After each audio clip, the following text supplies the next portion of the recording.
Bueno, hoy tenemos sobre la mesa un documento que, la verdad, desafía frontalmente cómo entendemos nuestro uso de la tecnología en el día a día. Y tanto que lo desafía, ¿eh? Es un golpe de realidad. Totalmente. Vamos a desgranar esto a fondo. Nos vamos a sumergir directamente en los extractos de un libro muy, muy provocador que se llama Smart Innovation, del profesor Michele Piano. Un texto fascinante, sin duda. Y la misión de nuestra inmersión de hoy es explorar una paradoja que me parece brutal en el mundo tecnológico. O sea, ¿por qué las herramientas más avanzadas y deslumbrantes acaban provocando un caos absoluto si quitamos de la ecuación algo tan básico como la planificación humana? Claro, es que es súper fácil caer en esa trampa. Ya, la fantasía de pensar que instalas un programa nuevo o enciendes una máquina de última generación y de repente los problemas estructurales desaparecen por arte de magia. Exacto. Y el texto del profesor Piano busca precisamente desmontar esa fantasía, ¿eh? Porque a menudo se habla de la inteligencia artificial o de los nuevos entornos de desarrollo con una ausencia casi total de rigor científico. Como si fuera magia, ¿no? Tal cual, como si la tecnología tuviera voluntad propia. Y el autor nos invita a abandonar de una vez por todas esa idea de las máquinas pensantes autónomas para dirigirnos a lo que él llama la transición 5.0. A ver, explícanos un poco ese concepto para quien nos escucha. Pues mira, mientras que en etapas anteriores, como la famosa Industria 4.0, el enfoque era obsesivo con la automatización y la conectividad solo para producir más y más rápido. Ajá. Esta transición 5.0 exige que la tecnología sea antropocéntrica, es decir, centrada en el ser humano. Los sistemas se tienen que diseñar girando en torno al factor humano, sus necesidades y, muy importante, sus límites. Y claro, para ilustrar qué ocurre precisamente cuando ignoramos ese factor humano, el autor nos traslada a un caso real que es súper revelador. Sí, la historia del hospital es clave aquí. Exacto. Nos sitúa en la Italia de los años 90, en el hospital Casa Solievo de la Sofferenza, más conocido como San Pío. Un entorno complejísimo. Pues en aquel entonces, el propio autor desarrolló allí, en colaboración con IBM, el primer sistema de informes por voz para el departamento de radiología, lo que llamaron la refertación vocale. Ojo a la época, ¿eh? Hablarle a un ordenador en los 90. Una locura. Y fue un éxito masivo. Pero la cosa es que lo interesante de verdad no es que funcionara, sino entender por qué triunfó en una época donde eso del reconocimiento de voz sonaba a ciencia ficción pura. Claro. Y el triunfo radicó en una cosa muy sencilla pero fundamental. El proyecto no se trató como un simple experimento de software o un juguetito nuevo. Ya. Se trató con el rigor de un proyecto arquitectónico o de automatización industrial dura. Antes de escribir una sola línea de código, hubo un diseño previo exhaustivo. Se sentaron a pensar antes de teclear. Exactamente. Se definieron los flujos de trabajo clínicos, se mapearon las necesidades reales de los médicos que iban a tener que usar los micrófonos. Que no es poca cosa. Y se establecieron los límites técnicos del hardware que había, claro. Se construyó sobre unos cimientos de análisis de negocio muy sólidos. El sistema sabía perfectamente qué problema venía a resolver. Y aquí es donde se pone realmente interesante la cosa, porque el contraste es fascinante y es el núcleo de lo que estamos analizando hoy. El famoso downsizing. Eso es.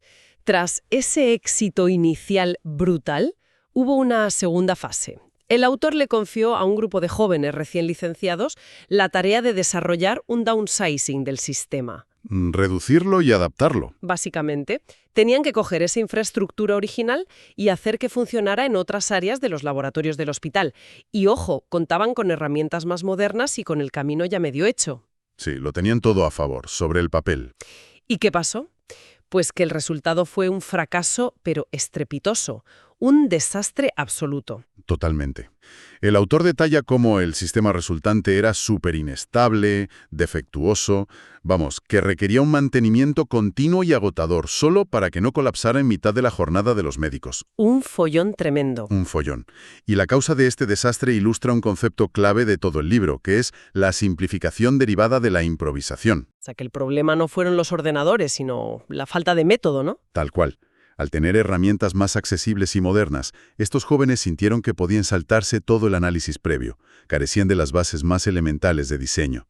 Se lanzaron a la piscina. Se pusieron a picar código de buenas a primeras, no se sentaron a mapear los nuevos flujos de trabajo de laboratorio, ni intentaron entender las diferencias operativas con radiología, improvisaron la estructura sobre la marcha. A ver, para que quien nos escuche visualice esto bien, es como intentar construir la ampliación de una casa, levantar un piso entero, sin trazar planos arquitectónicos y sin calcular si los muros de carga van a aguantar. Exacto. Y lo haces simplemente porque te acaban de regalar un martillo automático de última generación que clava clavos a la velocidad de la luz. Es una analogía perfecta. Tienes la herramienta más rápida, pero el techo se te va a caer encima porque no hay estructura. Y para llevar esa idea un paso más allá, depender de una herramienta potente sin un diseño previo es como tener 1000 martillos automáticos trabajando a la vez. Madre mía. Claro, si el plano está mal, no estás construyendo más rápido. Estás demoliendo la casa a velocidad récord. Y este comportamiento de los jóvenes ingenieros responde a una tendencia que, según el autor, no ha hecho más que agravarse. Lo cual resulta súper contraintuitivo, la verdad, porque uno piensa, bueno, a mejores herramientas, mejores resultados estructurales. ¿Por qué tendemos a improvisar cada vez más y a diseñar menos según avanza la tecnología? Pues el libro nos hace viajar un poco en el tiempo para entender esto.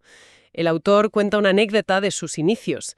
Se compró un ordenador Sinclair Spectrum Z80. Ostras, un clásico. Sí, una inversión de unas 300.000 liras, de la época, que era tela. Y para amortizarlo decidió programar un juego de rally. Ajá. Pero el detalle clave es que lo hizo utilizando lenguaje Assembler. Bueno, quienes sepan un poco de programación saben que Assembler no es precisamente un paseo por el parque. Pero, ¿cómo ilustra esto la pérdida del diseño? O sea, ¿qué implica usar un lenguaje tan primitivo? Pues implica que no tienes ninguna capa de abstracción entre tú y la máquina. Al usar Assembler, el autor tenía que intervenir a mano en cada registro de memoria individual del procesador. Buf, tocando los circuitos casi. Tocando los engranajes virtuales, exacto. Y claro, si el diseño lógico del programa tenía el más mínimo fallo, la máquina se bloqueaba del todo. Cero margen de error. Cero. El lenguaje no perdonaba nada ni rellenaba huecos por ti. Así que por pura supervivencia, estabas obligado a diseñar meticulosamente la arquitectura en papel antes de tocar el teclado. Era pura artesanía digital, forzada por las propias limitaciones. Eso es. Luego, evidentemente, la industria avanzó muchísimo. Llegaron lenguajes de más alto nivel, como Fortran para científicos o COBOL para gestión. Y los sistemas operativos, claro. Exacto. Windows o los entornos Linux, con los que el propio autor trabajó a finales de los 80. Y todas estas plataformas empezaron a gestionar los circuitos internos por su cuenta. Y alejaron al desarrollador del hierro de la máquina, lo cual trajo una aceleración brutal de la productividad, ¿eh? El autor menciona que usando plataformas preconstruidas, logró reducir tiempos de desarrollo de 2 años a solo 2 meses. De 2 años a 2 meses. ¡Qué barbaridad! Construidos ocultan tanta complejidad y resuelven tantos problemas técnicos de fondo que te generan una ilusión de facilidad extrema. Claro, y esa ilusión es la trampa perfecta. Aquí es donde está la gran revelación de esta parte del texto. Que la herramienta sea más fácil de usar no significa que el problema de negocio sea más fácil de resolver. Exactamente. Al facilitarnos escribir código, caemos en el error de pensar que también podemos externalizar el pensamiento. Y no hemos externalizado el pensamiento, solo la mecanografía. Esa frase es brillante. La carga cognitiva de diseñar una solución robusta sigue siendo 100% humana. Y ese es el salto lógico que explica el desastre de los jóvenes del hospital. Claro, vieron el entorno de desarrollo rápido y dijeron, la herramienta lo hace todo. Pensaron que la potencia de la plataforma supliría su falta de planificación. Asumieron que el software organizaría el caos del laboratorio por ellos. Y si avanzamos hasta hoy, el texto sugiere que estamos cometiendo exactamente el mismo error, pero a una escala monumental. Súper monumental. Ya no hablamos de lenguajes de los 90, hablamos de inteligencia artificial, de plataformas generativas. ¿Estamos replicando el desastre del downsizing de aquel hospital, pero a nivel global? Totalmente. Y el foco ahora está en los famosos LLM, los modelos de lenguaje grande. El profesor Piano los define de una forma muy particular. Los llama macrolenguaje desestructurado. Macrolenguaje desestructurado. Sí, y la distinción es vital.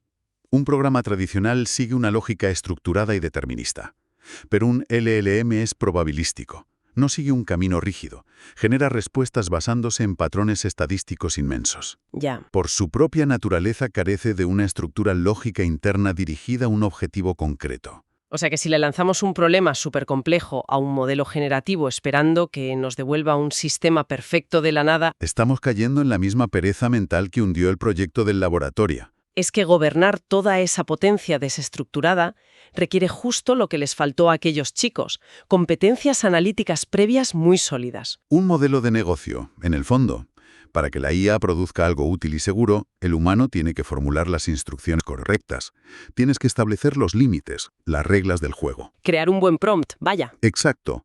Formular una instrucción compleja a la IA requiere un nivel de planificación arquitectónica que la máquina no puede aportar por sí sola, porque la IA ignora por completo el contexto de lo que el usuario no sabe. Fíjate, el texto aporta un ejemplo en el sector sanitario que me parece que cristaliza la utilidad inmensa de la IA cuando sí se diseña bien. El de las publicaciones médicas, ¿verdad? Sí, menciona que cada año se publican más de 20.000 artículos científicos en medicina, pero por puro límite biológico, apenas el 10% de los médicos logra leer poco más de 1.000 al año. Es que el volumen de datos ha superado la capacidad humana, es imposible. Pero claro, eso plantea un escenario escalofriante, porque en esas 19.000 publicaciones que se quedan en el cajón cada año, Puede estar la clave. podría estar la solución exacta, el ensayo clínico necesario para salvar una vida hoy mismo en urgencias, pero el médico sencillamente no sabe que existe. Y en ese punto de saturación absoluta es donde la inteligencia artificial brilla como un soporte decisional sin precedentes.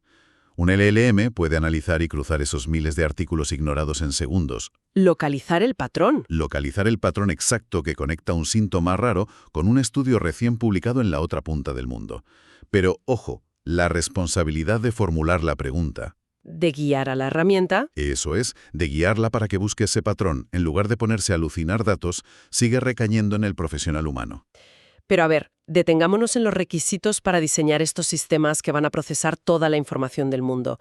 Porque cuando hablamos de servidores y modelos matemáticos, solemos pensar en ingeniería fría, ¿no? Claro, números y cables. Pero el autor introduce un giro conceptual que me dejó pensando. Sostiene que para diseñar bien esta IA en la transición 5.0, la competencia clave no es saber más de programación. No en absoluto. Dice que la clave es la empatía. Y a ver, ¿cómo logra un modelo matemático, que son matrices de números, exhibir algo parecido a la empatía sin que sea una simulación vacía? Pues la explicación se apoya en un enfoque multidisciplinar chulísimo. Analiza la corriente de la IA conocida como Brain Inspired. Inspirada en el cerebro. Exacto. Intentan replicar mecanismos del cerebro humano, y desde la neurociencia se sabe que los algoritmos cognitivos de nuestra mente, cómo interpretamos la realidad, se moldean en los primeros 7 años de vida. Ajá. Y ese desarrollo no pasa en el vacío, se basa en el entorno del niño, la familia, la cultura, la sociedad. Ese es su contexto. O sea, igual que un niño absorbe los valores y los prejuicios de su casa, Un sistema de IA absorbe el mundo a través de los parámetros que le fijamos. claro, tiene sentido. Y del mismo modo que el contexto define el desarrollo de un niño, un proyecto de IA depende de cómo definamos 4 pilares desde el minuto cero: su contexto, sus objetivos, sus vínculos o restricciones y sus recursos. Sus límites, en el fondo. Exacto. Si alimentas a un modelo con un contexto sesgado, buscando solo el máximo beneficio sin importar el daño colateral, el modelo va a optimizar hacia comportamientos muy perjudiciales. Entonces, según entiendo, el autor no define la empatía como un sentimiento sensiblero, sino como una herramienta analítica pura y dura. 100% analítica. Es la capacidad de comprender estructuralmente los procesos que generan bienestar en la sociedad que va a usar el sistema. Ponerse en los zapatos del otro desde el código. Eso es, y se apoya en conceptos súper profundos como los estudios del neurocientífico Giacomo Rizzolatti sobre las neuronas espejo. Ah, las que nos permiten entender las intenciones de los demás. Justo. Y el texto concluye que la empatía es la soft skill, la habilidad fundamental para configurar las restricciones de la máquina. Si los diseñadores no empatizan con los usuarios finales, es imposible programar un contexto seguro. Ya. A ver, entiendo la teoría de integrar el bienestar humano en el código, pero hay que poner sobre la mesa la gran objeción pragmática del mundo empresarial. La del dinero, claro. Claro. En un entorno hipercompetitivo, ¿no choca esta filosofía de diseño empático con la necesidad de generar beneficios rápidos? Cuando una empresa adopta la IA, suele ser para recortar gastos ayer, no para filosofar sobre el tejido social. Es una tensión real y está ahí todos los días. Pero el autor aborda esta contradicción usando la ley de Amara, ¿Qué dice qué? que tenemos una tendencia natural a sobreestimar el impacto de una tecnología a corto plazo y a subestimar sus efectos a largo plazo. A corto plazo, el diseño empático parece lento, un freno para ese egoísmo que busca el atajo rápido. Que es el equivalente corporativo a lanzarse a picar código e improvisar el downsizing en el hospital. Exactamente el mismo fenómeno. Es saltarse la arquitectura por sacar el proyecto ya. Pan para hoy y hambre para mañana. Tal cual. La historia demuestra que saltarse la arquitectura genera estructuras frágiles que colapsan y te pasas la vida poniendo parches. El éxito sostenible, la verdadera innovación 5.0, exige líderes que el autor llama iluminados. Líderes que vean más allá del trimestre financiero, supongo. Eso es. Y para anclar esto a la realidad, el texto da un ejemplo histórico súper claro de que esta visión funciona. El del italiano Adriano Olivetti. Un caso de estudio espectacular. A mediados del siglo XX, transformó su empresa de máquinas de escribir en un gigante mundial. Y no lo hizo precisamente explotando a los trabajadores. Al contrario, aplicó un diseño profundamente empático en su modelo de negocio. Invirtió en el bienestar de la plantilla, construyó viviendas, bibliotecas, fomentó la integración cultural comunitaria. Y en vez de quebrar la empresa por gastar en eso, Generó una plantilla súper leal, motivada y súper creativa. Convirtió a Olivetti en un símbolo mundial de innovación a largo plazo. y el autor argumenta que gobernar el poder inmenso de la IA hoy requiere exactamente esa misma visión. Es una forma fantástica de aterrizar conceptos tan abstractos. A ver, vamos a recapitular un poco este viaje porque hemos tocado cosas muy potentes. Hemos dado bastantes vueltas, sí. Hemos empezado viendo que la tecnología, por muy espectacular que sea, es una receta infalible para el desastre si no hay un diseño humano previo. El caos absoluto. Esa improvisación motivada por la ilusión de que las herramientas piensan por nosotros fue lo que hizo fracasar a aquellos jóvenes licenciados en el hospital en los 90. Y sigue siendo nuestro mayor punto ciego hoy, ¿eh? Al adoptar plataformas nuevas, delegamos el esfuerzo mecánico, pero nunca podemos delegar la responsabilidad de comprender el problema. Y al entrar en esta era de los modelos de lenguaje grandes, hemos visto que no son mentes mágicas, sino herramientas probabilísticas masivas. Son un soporte decisional increíble, capaz de encontrar la aguja en el pajar de los datos médicos. Pero exigen que nosotros hagamos las preguntas precisas. Exacto. Y el diseño de un entorno seguro para esta tecnología requiere sí o sí de la empatía humana para definir un contexto ético, igual que el entorno moldea el cerebro de un niño. Y frente a esta avalancha de datos, el valor real ya no está en procesar información. Esa batalla la ganaron las máquinas hace tiempo. El valor está en nuestra capacidad de poner límites y trazar objetivos a largo plazo. Qué importante es eso. Rescato la advertencia de Federico Fagin, el creador del microprocesador y del Z80 original, que cita el texto. Es un error monumental sobrevalorar a la IA comparándola con la inteligencia humana. Son cosas distintas. El timón tiene que estar siempre en manos humanas. Siempre. Somos los arquitectos estructurales, o deberíamos serlo. Para cerrar nuestra inmersión de hoy, quiero dejar flotando en el aire una reflexión para quien esté escuchando, basada en todo esto. A ver.